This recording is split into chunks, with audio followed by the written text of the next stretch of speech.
Hi, my name's Phil. I like to talk about politics, and at the moment, of course, we're talking about the Conservative leader candidates, and I'm going to talk about Rory Stewart today, though my views on him may not be the same as many other people's. Now that Matt Hancock has pulled out of the race, actually, to be the next Conservative leader and of course, Prime Minister, Rory Stewart is probably the only candidate left that is presenting himself as the antithesis of Boris Johnson. But how much of that is because he is genuinely different and how much is strategic? Yeah, the most remarkable thing about Rory Stewart is that he is most definitely against a no deal. Not suggesting that a deal is better, but we can handle no deal. That's what the other candidates are doing. They're going, oh yeah, of course we don't want to go out with no deal. I mean, that'd be silly, wouldn't it? But we will do. We'll still do it, even though it's really silly, if we can't get a deal. No, he's utterly clear that we cannot handle a no-deal exit at all. He has spoken at length about the consequences of the sort of reckless self-destruction that is all the rage in his own party. He also has some fairly senior backers whose argument is that the safe pair of hands is not going to win this time round. When David Cameron dropped us all in it and then ran away, bye-bye, I'm off to France, Theresa May triumphed as she was seen as the compromise candidate and the safe option. The same thinking is unlikely to win out here. After all, they tried the safe option, and where are we? We've got nowhere.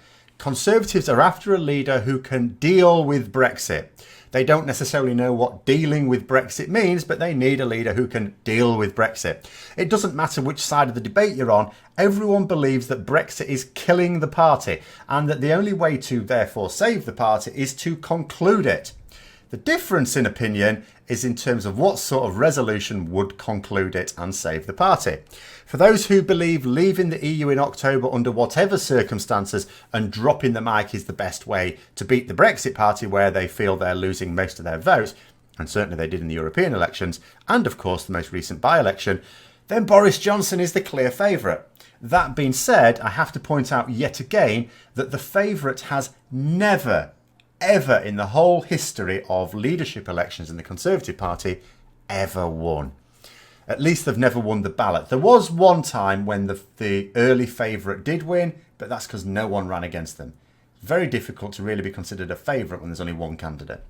But the argument goes for many Tory MPs that the only chance of beating Boris is by getting behind someone who has very different ideas about how to deal with Brexit. There's no point in going for a carbon copy of Boris Johnson, but maybe a tuned down version. But those ideas have to be completely at odds with Johnson's. That's what they're saying. You need a candidate who's completely at odds with him. His supporters have also pointed out the differences between the two in terms of public engagement. After all, when electing a leader, you want someone who can win you the next general election. And while Stewart has been conducting a series of public discussions in various places, Boris Johnson has hardly been saying anything. He's not been doing interviews. He doesn't even want to do the TV debates. He has now considered to do the BBC TV debate, not the Channel 4 one. He doesn't really want to risk any awkward questions. The argument is that Stewart has the confidence to be open with people, but Boris can't trust himself to open his mouth at all without inserting his foot into it. So, what is Rory Stewart's plan for Brexit? Well, as far as I can tell, he doesn't have one. Yes, he's arguing about the evils of a no-deal Brexit. Yes, he's attacking the duplicity of some of his colleagues. Yes, I even believe he's being honest in his own way about what he's saying. As a result, many people are saying that at least the Conservatives have one candidate that's a decent human being. But I think he just scrubs up well next to some of the terrifying alternatives. The bottom line is that although he is very clear about how disastrous a no-deal Brexit would be, he also says that Brexit will be good for the UK. Okay, fine. But the problem with that line of argument is that you need to be equally clear about what your alternative is. What is the form of Brexit that's going to be good for the UK? After all, the line he's taken is no different to Theresa May's position. She also didn't want to take us out with no deal, but beyond that, she was a little sketchy on the alternative, and so it seems with Stewart. He's only saying what we can't do. We can't renegotiate before the end of October. We can't leave with no deal, at least not while staying sane. But he's not saying what we can do, or more specifically, what he can do as Prime Minister. He says that he doesn't believe that most Conservative voters want a no-deal Brexit. Well, that may be so, or it may not be so. But it's a tough argument to make. The Conservatives have been hemorrhaging support during the elections in May, and everyone knows where the bulk of those votes have been going, although it's been a bit mixed, because in the European elections, of course, they went to the Brexit Party, which is a no-deal Brexit party. At the same time, in the local elections, they went to the Lib Dems. And yes, you could argue, well, there was no Brexit Party, but are the Lib Dems really the next best thing to the Brexit Party in the absence of the Brexit Party? Not really, are they?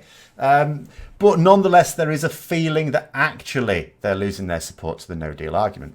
So you can well imagine that Conservative Party members, regardless of their own personal beliefs on the matter, are going to find it hard to believe that being soft on Brexit will win back support when so much of it has been lost to hardline Brexit candidates. In terms of his domestic voting record, he's a mixed bag on freedoms and rights. He votes generally in favour of civil rights, including LGBT rights, but has generally voted against human rights laws. He votes in favour of overseas military engagements, against EU integration, in favour of spending even more billions on more nuclear weapons, but against investigations into the Iraq War, against spending on welfare for the poorest and most vulnerable in the country. On Brexit, it is also worth noting that his voting record is of someone who wants us to leave the EU. He is a Brexiteer, just one who doesn't want us to leave without a deal. So you could argue a slightly more pragmatic one. So in terms of being a decent politician, I have to say that I'm going to say his voting record suggests otherwise. I'd say that he was just more realistic than other candidates. And then there's another thought about his pitch to become leader. Now let's face facts, his Brexit line is completely at odds with the popular feeling in the party membership, though it is much more in tune with the parliamentary party. Also, he has a very low profile. Now all political wisdom suggests that he was lucky to get through the first round, would be extremely fortunate to get through the second, and has almost no chance of finding himself on the final ballot. So how about this for a strategy? He knows that the party is charging headlong for that Brexit cliff edge. He knows it's going to be a complete and utter disaster.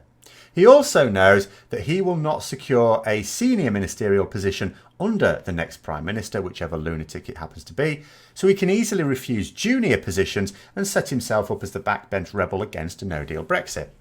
Then no deal happens. It's a massive disaster. Boris Johnson, or whichever clown wins and takes us out, is forced out of the leadership position because of their buffoonery, and Rory Stewart stands up again as the I told you so candidate and becomes the next leader once people wake up to reality and go, oh, he was right all along. We'll follow the Messiah. It's a good way to raise his profile, which, as I say, before this contest was virtually non-existent outside of the parliamentary party. So I have to say in summary that I don't see him as a decent island in a sea of vipers. He is as hard-hearted as any hardline Tory, but just sees no deal as the death knell of his party. He also sees political opportunity in opposing a no-deal Brexit in the same way that Boris Johnson based his Brexit position on what he thought was a political opportunity.